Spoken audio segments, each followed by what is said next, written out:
મિત્રો નમસ્કાર. સરકારી વિનયન અને વાણિજ્ય કોલેજ કઠલાલ અને ગુજરાત સાહિત્ય અકાદમી ગાંધીનગરના સંયુક્ત ઉપક્રમે સાહિત્ય અને અન્ય કળાઓ આ વિષય પર આયોજિત વેબિનારમાં અન્ય મહાનુભાવો સાથે મને પણ સાંકળવા બદલ હું કોલેજના આદરણીય આચાર્ય શ્રી ડૉક્ટર સુરેશ ગઢવી સાહેબનો તથા અકાદમીના મહામાત્ર આદરણીય શ્રી ડૉક્ટર હિંમત ભલોડિયા સાહેબનો હૃદયપૂર્વક આભાર માનું છું. આ તબક્કે હું આ વેબિનારના સંયોજક શ્રી ડૉક્ટર જિજ્ઞેશ ઠક્કરનો પણ સવિશેષ રૂપે આભારી છું કે એમના સ્નેહાગ્રહને વશ થઈને આજે હું આપ સૌ સાથે મારા વિચારો સહભાગવા ઉત્સુક બન્યો છું. સાહિત્ય અને અન્ય કળાઓ વિષય અંતર્ગત મને સાહિત્ય અને સંગીત વિષય પર મારા અવલોકન અને મારા અનુભવો વિશે વાત કરવાનું કહેવામાં આવ્યું છે. એક રીતે આ મારો ખૂબ જ ગમતો વિષય છે, સબ્જેક્ટ છે. પણ અહીં હું કોઈ તજજ્ઞની હેસિયતમાં વાત કરવા નથી માગતો, એવી મારી ઈચ્છા નથી. એટલે કે સાહિત્ય અને સંગીતને લગતા જે શાસ્ત્રીય પાસા છે, એના જે ટેકનિકલ એસ્પેક્ટ્સ છે, એની ચર્ચા મારે નથી કરવી. પણ વર્ષોથી આ પ્રવૃત્તિ સાથે સંકળાયેલ એક કાવ્ય અને સાહિત્ય પ્રેમી તરીકે આ બંને કલાઓ સાથે જોડાવાથી મને જે આનંદ મળ્યો છે, એ આનંદ મારે આપ સૌ સાથે આજે વહેંચવો છે. એમ જોવા જઈએ તો સાહિત્ય અને સંગીત બંને અલગ અલગ કલાઓ છે.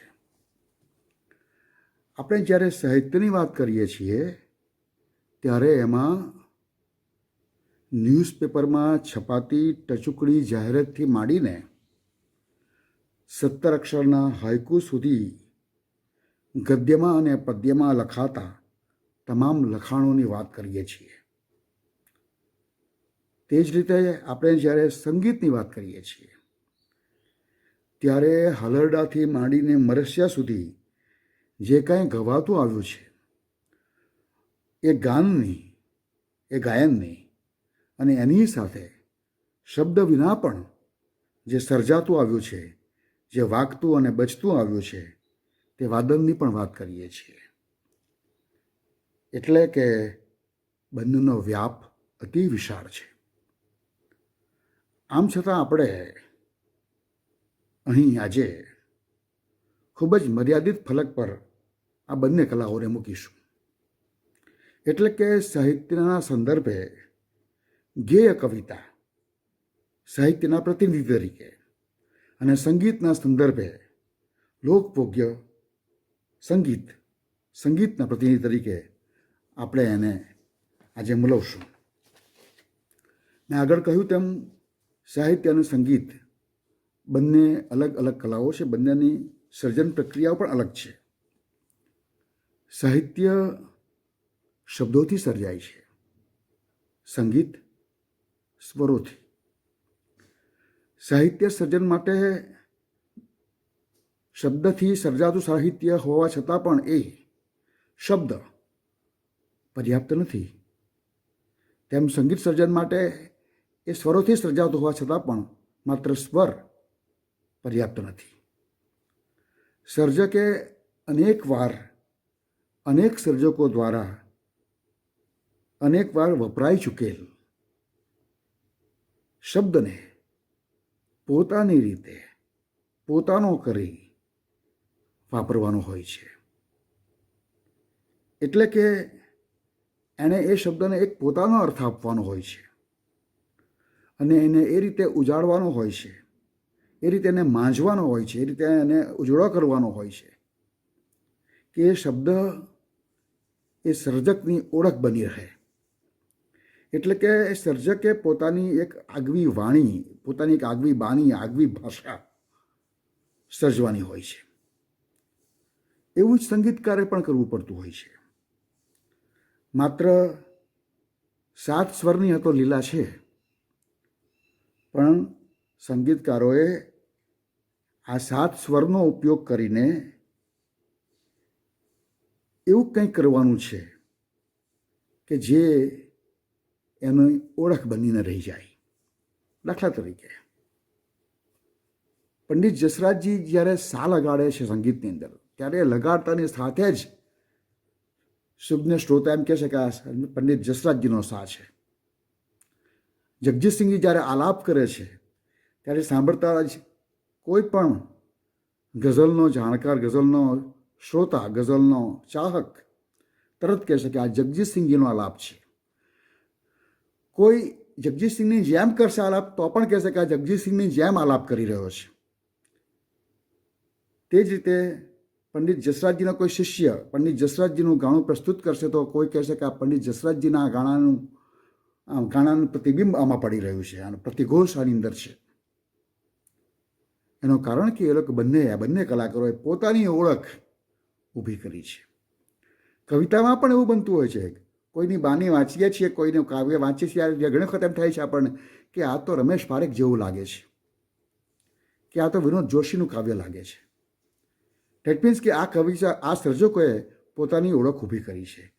સંગીતકારે અને સર્જકે, સાહિત્યકારે બંને પોતાના જે સાધનો છે એ દ્વારા એ સાધનોનો ઉપયોગ કરીને પોતાની એક આગવી ઓળખ ઊભી કરવાની હોય છે. સાહિત્યકાર પાસે અસંખ્ય શબ્દો છે, સંગીતકાર પાસે માત્ર 7 જ સ્વરો છે. અને આમ છતાં આ 7 સ્વરમાંથી એણે 7 આકાશને પણ આંબી જાય એવું સંગીત સર્જવાનું હોય છે. આમ જોઈએ તો સાહિત્યકારનું કામ પણ એવું જ છે. આ બંને કલાઓ જીવનમાંથી જન્મે છે,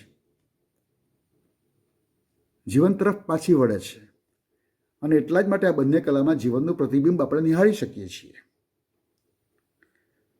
એકદમ અલગ અલગ લાગતી આ બંને કલાઓ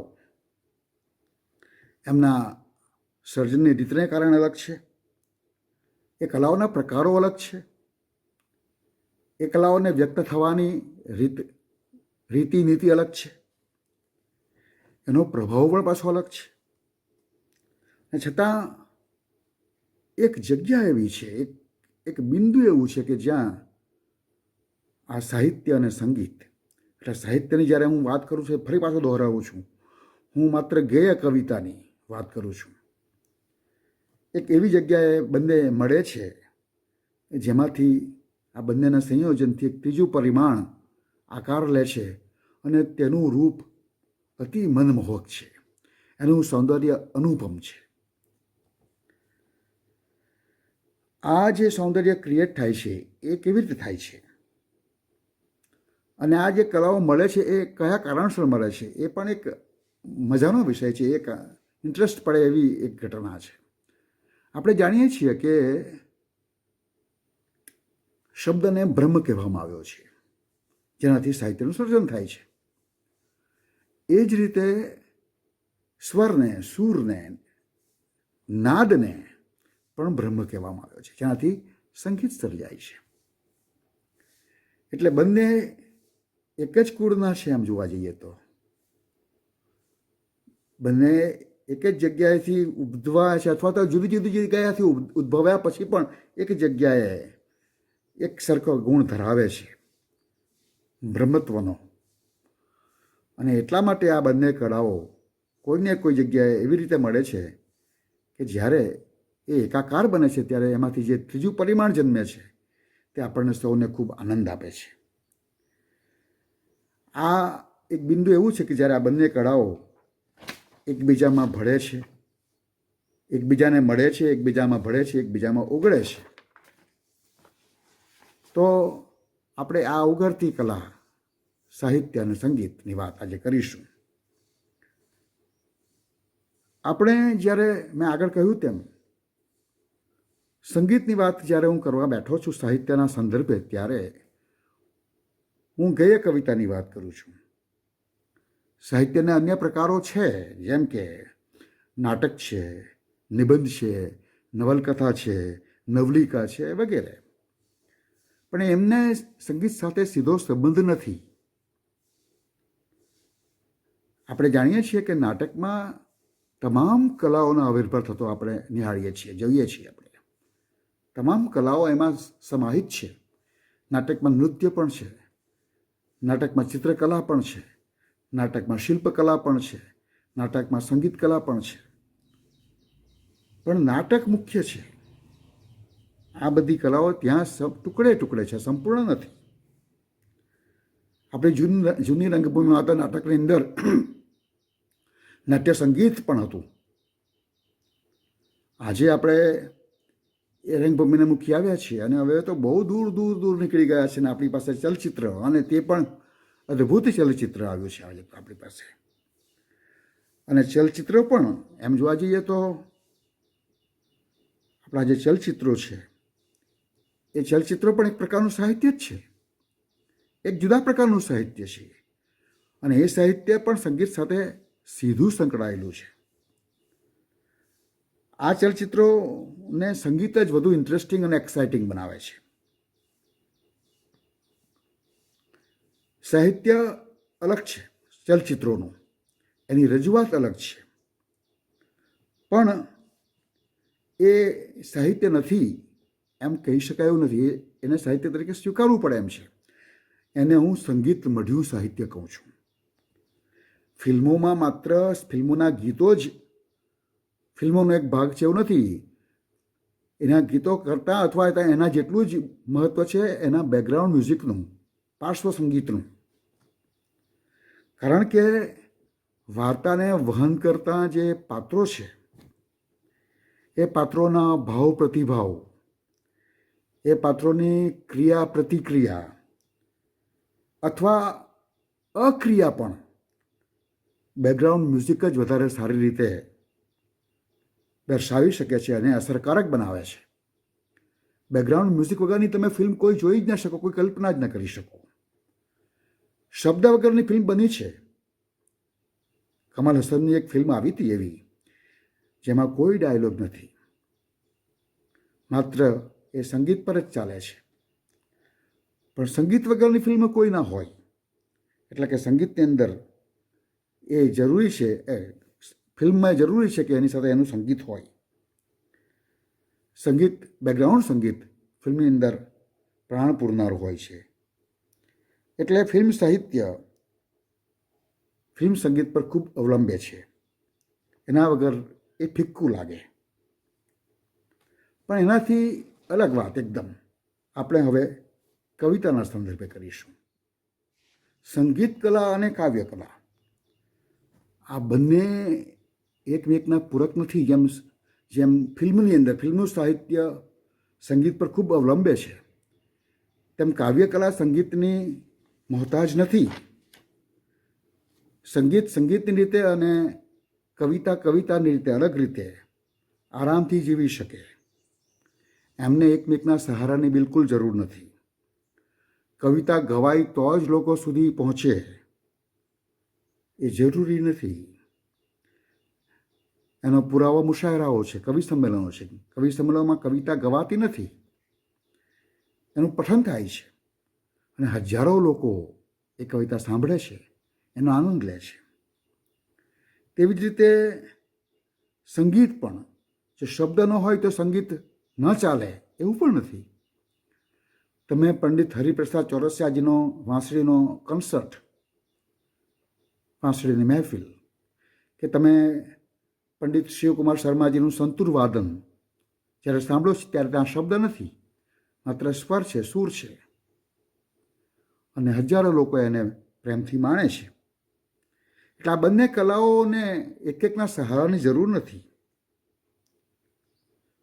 પણ એક વાતનો સ્વીકાર તો કરવો પડે કે મનુષ્ય જન્મે ત્યારે એ સૌથી પહેલી જે કલાના સંપર્કમાં આવે છે એ કલા સાહિત્યની કલા નથી, એ સંગીતની છે. આપણને આશ્ચર્ય થાય એવી વાત છે, પણ એ વાત સાચી છે. નાના બાળકને માં હલરડું ગાઈને સુવડાવી દે છે, રડતું હોય તો શાંત પાડી દે છે. ત્યારે શું બને છે? માં એ બાળકને સંભળાવે છે કેટલાક શબ્દો અને બાળક સાંભળે છે કેટલાક સ્વરો. બાળકને શબ્દની જાણ નથી, એને કોઈ શબ્દનો અર્થ પણ ખબર નથી, પણ એ માતાનું હાલરડું આનંદથી સાંભળે છે. ત્યારે એ એક પ્રકારની મેલડી સાંભળે છે. કોઈ સ્વરાવલી એના કાન પર પડે છે જે એને ગમે છે અને એ રાજી થાય છે, અને રાજી થતું થતું ઊંઘી જાય છે. એટલે સંગીતને પોતાની અસર સિદ્ધ કરવા માટે પહેલેથી જ શબ્દોની જરૂર છે એવું નથી. શબ્દની ઓળખ તો બાળકને ધીમે ધીમે થાય છે. સ્વર એને તરત સમજાવવા લાગે છે. એટલે મારું અંગત તેવું માનવું છે કે મનુષ્ય સાહિત્ય સર્જવાનું અને સમજવાનું શીખવું પડે છે. સમજ વગર સાહિત્ય સર્જાતું નથી. એને શીખવા માટે પણ સમજની જરૂર છે અને સર્જવા માટે પણ સમજની જરૂર છે. જ્યારે સંગીતને સમજવા માટે એને શીખવાની જરૂર નથી. સંગીતનું સર્જન કરવા માટે પણ કદાચ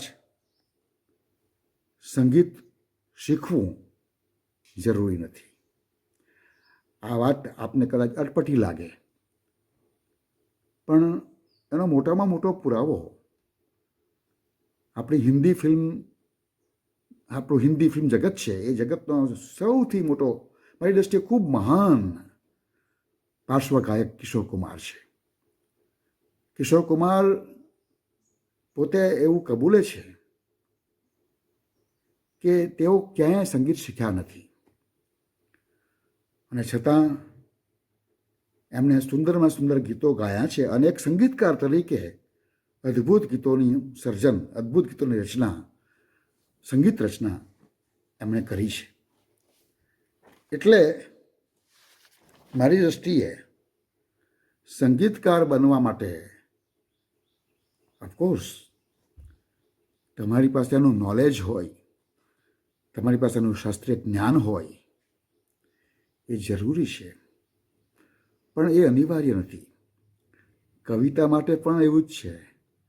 ઘનીભાઈ 4 ચોપડી ભણ્યા હતા અને મોટાભાગના શાયરો, આપણે જેને યુનિવર્સિટી કહીએ છીએ કે કોલેજ કહીએ છીએ, એના પગથિયાં ચડ્યા નથી. આપણા મહાનતમ કવિ અને નાટ્યકાર કાલિદાસની જ વાત કરીએ તો કઈ યુનિવર્સિટીમાં ગયા હતા? શેક્સપિયર કઈ યુનિવર્સિટીમાં ગયા હતા? તો કહેવાનો અર્થ એ છે કે આ બંને પણ સાહિત્ય શીખવા ગયા નહોતા.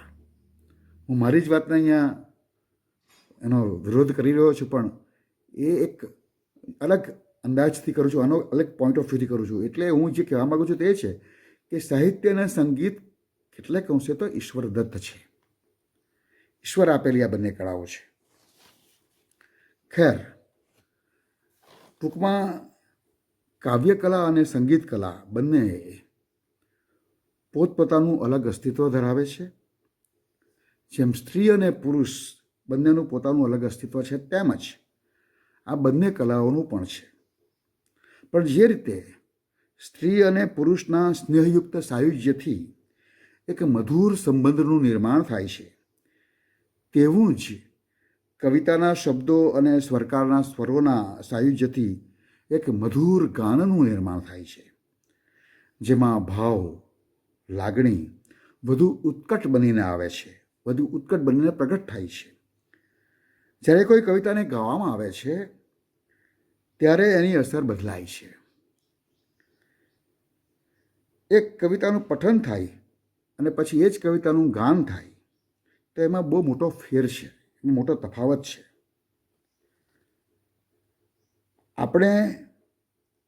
આપણને જે ખૂબ જ હાથ વગા હૈયા વગા છે એવા કેટલાક ઉદાહરણો લઈએ. હું આજે 72 વર્ષનો છું, છતાં મને ઓ ઈશ્વર ભજીએ તને મોટું છે તુજ નામ, ગુણ તારા નિત ગાઈએ થાય અમારા કામ. આ પ્રાર્થના આજે યાદ છે. કારણ એટલું જ કે મેં આ પ્રાર્થનાને વારંવાર ગાઈ છે અને એટલા જ માટે મને યાદ છે. જે કવિતાઓ મેં વાંચી, મોઢે કરી, એ કવિતાઓ હું કાળક્રમે ભૂલી ગયો, પણ જે કવિતા મેં ગાઈ, એનું રટણ કર્યું, વારંવાર ગાયું, એનું ગાયન કર્યું, તે કવિતા જીવનભર મને યાદ રહી ગઈ. નરસિંહ મહેતાનું સૌથી પ્યારું અથવા સૌથી પ્રખ્યાત કાવ્ય વૈષ્ણવજન તો તેને કહીએ, એની ધૂનને કારણે આજે જનમાનસની અંદર જીવિત રહી શક્યું છે. તે જ રીતે મીરાબાઈનું જૂનું તો થયું રે દેવળ, જૂનું તો થયું મારો હંસલો નાનો ને દેવળ, જૂનું તો થયું, એ પણ એની ધૂનને કારણે આજે પણ જનમાનસની અંદર જીવિત છે. આપણા ફિલ્મી ગીતોને યાદ કરો ને, એની કવિતા જે છે તે એની ધૂનને કારણે આજે ચિરંજીવ બની છે. અચ્છા તો હમ ચલતે હૈ, ફિર કબ મિલોગે, જબ ભી તુમ કહોગે. આ કંઈ કવિતા થોડી છે કંઈ? આ તો નરી નીતર્યું પ્રોઝ છે, ગદ્ય છે. પણ લક્ષ્મીકાંત પ્યારેલાલજીએ એને એ રીતે બનાવ્યું છે કે એ આજે પણ આપણને યાદ આવે છે, આપણે યાદને ભૂલી શકતા નથી. હમ તુમ એક કમરે મેં બંધ હોર ચાબી ખો જાય. આ કંઈ કવિતા થોડી છે? આ ડિસ્ક્રિપ્શન છે, એક નેરેશન છે, એક સ્ટેટમેન્ટ છે. પણ આલપીએ એને એ રીતે બનાવ્યું છે કે આજે એને આપણે ભૂલી શકતા નથી. આપણે ફિલ્મ સંગીતથી આગળ વધીને જગજીતસિંહની ગઝલોની વાત કરીએ કે અનુપ જલોટાના ભજનોની વાત કરીએ, તો એની ધૂનને કારણે, એસી લાગી લગન એની ધૂનને કારણે આપણને યાદ છે. આહિસ્તા આહિસ્તા જગજીતસિંહની ગઝલ આપણે એની ધૂનની કારણે યાદ રાખીએ છીએ. શાસ્ત્રીય સંગીતની વાત કરીએ આપણે, પંડિત ઓમકારનાથજીએ ગાયેલો માલકોંસ કોને યાદ નથી? પણ એ યાદ કેમ છે? માલકોંસ ગાવા માટે એમણે મીરાબાઈના પદનો ઉપયોગ કર્યો, પગ ઘૂંઘર બાંધ મીરા નાચી રે. પંડિતજીનો જ રાગ ભૈરવી પણ લોકોને યાદ છે. કેમ? મત જા મત જા મત જા જોગી, એ પદનો ઉપયોગ કર્યો. તો સ્વરને પણ શબ્દની જરૂર પડી. ક્લાસિકલ રાગોની જે કવિતા છે એનો અભ્યાસ કરો તો પણ તમને ખબર પડશે કે એ કવિતા પેલા રાગના વહન કરવા માટે, રાગને આગળ લઈ જવા માટે, રાગની અંદર ભાવ પૂરવા માટે, રાગની પાછી જે સ્વરો છે એ સ્વરોને ભાવથી મઢવા માટે એ શબ્દોની જરૂર પડે છે. તો એ શબ્દને પણ સ્વરોની જરૂર પડે જ છે પોતાને વધારે ઉજળા બનાવવા માટે. એટલે મેં આગળ એમ વિધાન કર્યું ખરું કે કવિતા સંગીતની મોહતાજ નથી અને સંગીત કવિતાનું મોહતાજ નથી. એ એક રીતે સાચું છે, એની રીતે સાચું છે. પણ બંને જ્યારે એક એકને મળે તેમાં ખોટું શું છે? અને મળે તો જ કંઈક એવું સર્જન થાય છે જે ચિરંજીવ બને છે. એટલે એક વાત એકદમ જેને આપણે કહીએ ને કે સ્વીકારવી જ પડે એવી છે કે કવિતાના શબ્દોનું આગવું અને અલગ અસ્તિત્વ ભલે છે, એની ના નથી. સ્વરકારના સ્વરોનું પણ આગલું અસ્તિત્વ છે, પણ બંનેનું સાહિત્ય એ બંનેના મધુર અસ્તિત્વ માટે ખૂબ જ જરૂરી છે. બંને જ્યારે એકમેકમાં ઓળઘોળ બને છે ત્યારે બંને અમરત્વ પામે છે. બંને એકમેક માટે સર્જાયા છે. બંને માત્ર એકમેકના પૂરક નથી, એ એકમેકની જરૂરિયાત છે. જો કવિતાએ દૂર સુધી જવું હોય, ઘણા હૃદયો સુધી પહોંચવું હોય તો એને સંગીતની જરૂર પડે છે. જો સ્વરોએ કોઈના હૃદયમાં સ્થાપિત થવું હોય તો એને શબ્દોની આવશ્યકતા પડે છે. કારણ કે સ્વર પાસે નાદ છે, ખનક છે, અને શબ્દ પાસે ભાવ છે. શબ્દના ભાવને સ્વરના નાદની જરૂર છે અને સ્વરના નાદને શબ્દના ભાવની. આ બંને એકબેકમાં ભળે ઓગળે ત્યારે જે સંગીત સર્જાય છે એ સંગીત ચિરંજીવ બને છે. એ સંગીત આપણે વારંવાર સાંભળીએ છીએ અને એટલે સાહિત્ય ઉપર સંગીતનો આ એક અલગ પ્રકારનો પ્રભાવ છે. આપણે એવા સંગીતને જેને લોકભગ્ય સંગીત છે એને આપણે ફિલ્મી સંગીત પણ કહીએ છીએ, એને આપણે લોકસંગીત પણ કહીએ છીએ, એને આપણે સુગમ સંગીત પણ કહીએ છીએ, એને કાવ્ય સંગીત પણ કહીએ છીએ કે સંગીત કાવ્ય પણ કહીએ છીએ. તો આટલી વાત મારે આપની આગળ કહેવી હતી. હવે થોડીક વાતો હું ડેમોન્સ્ટ્રેશનથી પણ આપની આગળ કહીશ, આપને મજા આવશે. Thank you. મિત્રો, આપણી ભાષાના બે ખૂબ જ મહાન કવિઓ, બંનેની એક એક રચનાનું હું આપની સમક્ષ ગાન કરીશ. પહેલા કવિ છે રમેશ પારેખ. એમની એક રચના છે કે મારા સપનામાં આવ્યા હરી, મને બોલાવી ઝુલાવી વાલી કરી, મારા સપનામાં આવ્યા હરી. સામે મરકત મરકત ઊભા, મારા મનની દ્વારિકાના સુબા, મારા આંસુને લૂછ્યા જરી, મારા સપનામાં આવ્યા હરી.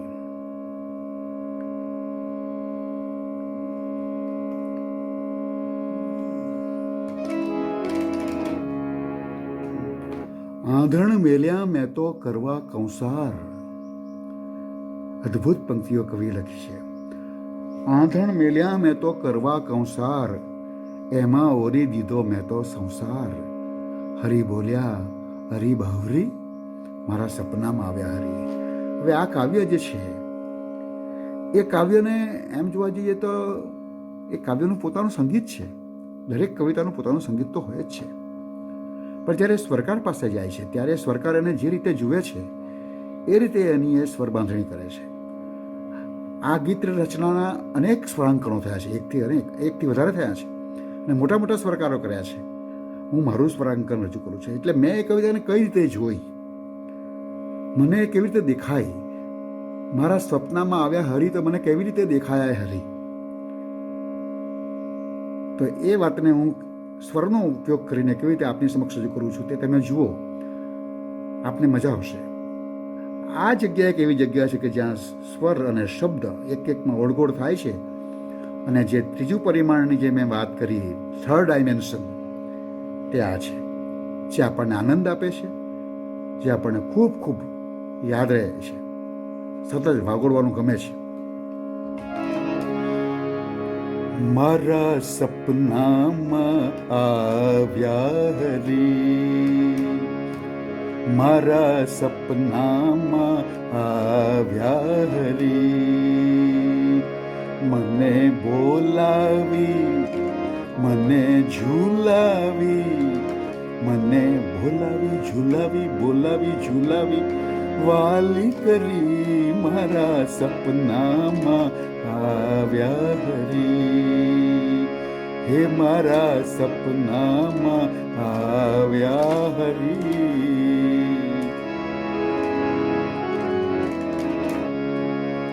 સામે મરકત મરકત ઊભા, મારા મનની દ્વારિકાના સુબા, મારા મનની દ્વારિકાના સુબા, મારા આંસુને લૂછ્યા જરી, મારા સપનામાં આવ્યા હરી, મારા સપનામાં આવ્યા હરી. આંધણ મેલ્યા મેં તો કરવા કંસાર, આંધણ મેલ્યા રે મેં તો કરવા કંસાર, એમાં ઓરી દીધો મેં તો સંસાર, એમાં ઓરી દીધો મેં તો સંસાર. હરી બોલ્યા બોલ્યા રે હરી બોલ્યા, હરી બોલ્યા હરી બાવરી, મારા સપનામાં આવ્યા હરી, હરી મારા સપનામાં આવ્યા હરી. હે મને બોલાવી મને ઝુલાવી, મને બોલાવી ઝુલાવી, બોલાવી ઝુલાવી, વાલી કરી મારા સપનામાં આવ્યા હરી, હરી મારા સપનામાં આવ્યા હરી.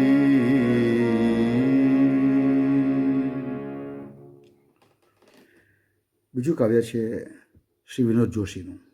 એ ખૂબ જ જાણીતું કાવ્ય છે. એ કવિતાના પણ અનેક સ્વરાંકનો થયા છે.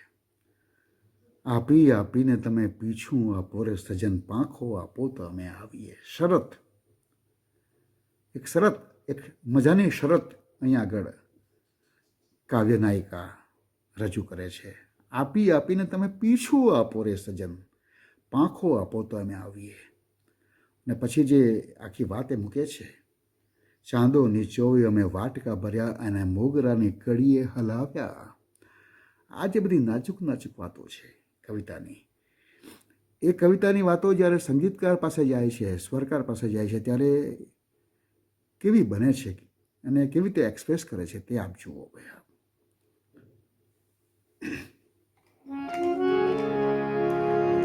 આપી આપીને તમે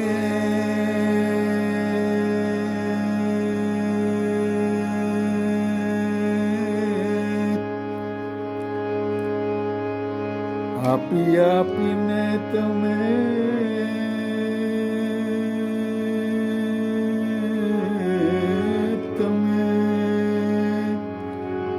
આપી આપીને તમે પીછું આપો રે સજન, પાંખો આપો તો અમે આવીએ. પાંખો આપો તો અમે આવીએ. પાંખો આપો તો અમે આવીએ. પાંખો આપો તો અમે આવીએ.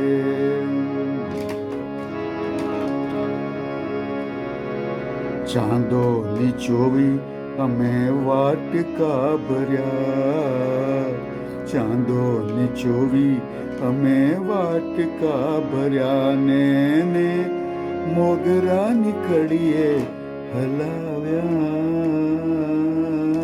ચાંદો નીચોવી અમે વાટકા ભર્યા, ને મોગરાની કડીએ હલાવ્યા.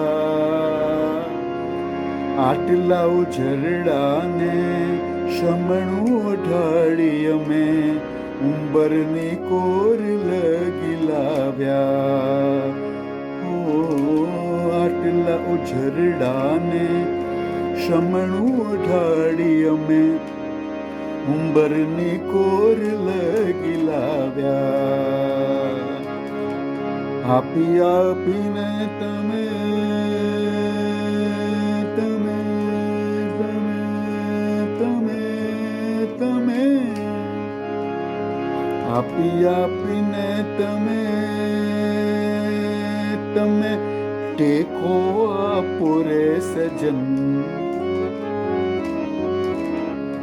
ના તો આપો તો અમે આવીએ. ના તો આપો તો અમે આવીએ. ના તો આપો તો અમે આવીએ. ના તો આપો તો અમે આવીએ. ના તો આપો તો અમે આવીએ. ના તો આપો તો અમે આવીએ. જેમ કવિ પાસે શબ્દો છે તેવી રીતે સંગીતકાર પાસે સ્વર પણ છે અને લય પણ છે, તાલ પણ છે, બંને છે. અને બંનેને સાયુજ્ય સાથે છે. ગીતને અનુરૂપ એવો કોઈ રાગ શોધે છે, એ રાગમાં ગીતને વહન સરસ રીતે કરી શકે એ રીતે એની એક બંદિશ બનાવે છે, એને તાલનો એક સહયોગ સપોર્ટ સાંપડે છે અને એમાંથી એક સુંદર રચનાનું સર્જન થાય છે, જેને આપણે કાવ્ય સંગીત કે સંગીત કાવ્ય કે પછી સુગમ સંગીત કહીએ છીએ, અને જે લોકો સુધી પહોંચે છે. ફિલ્મ સંગીત પણ સુગમ સંગીત જ છે. એટલે કહેવાનો અર્થ એ છે મારો કે કવિતા, સાહિત્ય અને સંગીત એ બંને ભલે અલગ અલગ છે, પણ એક જગ્યાએ બંને મળે છે, અને જ્યારે મળે છે ત્યારે એમાંથી બહુ અદ્વિતીય અનુપમ સૌંદર્ય સર્જાય છે, જે આપણા હૃદય પર અસર કરે છે, જેને આપણે જિંદગીભર યાદ કરતા રહીએ છીએ, એનો આનંદ માણતા રહીએ છીએ. જ્યારે એને યાદ કરીએ છીએ ત્યારે પણ મન પુલકિત થઈ જાય છે, આનંદિત થઈ જાય છે. આ બંનેના સાયુજ્યનું પરિણામ છે. તો મને આવી તક મળી એ માટે હું આયોજકો અને પ્રાયોજકો બંનેનો હૃદયપૂર્વક ફરી એકવાર આભાર માનું છું. Thank you very very much. આભાર.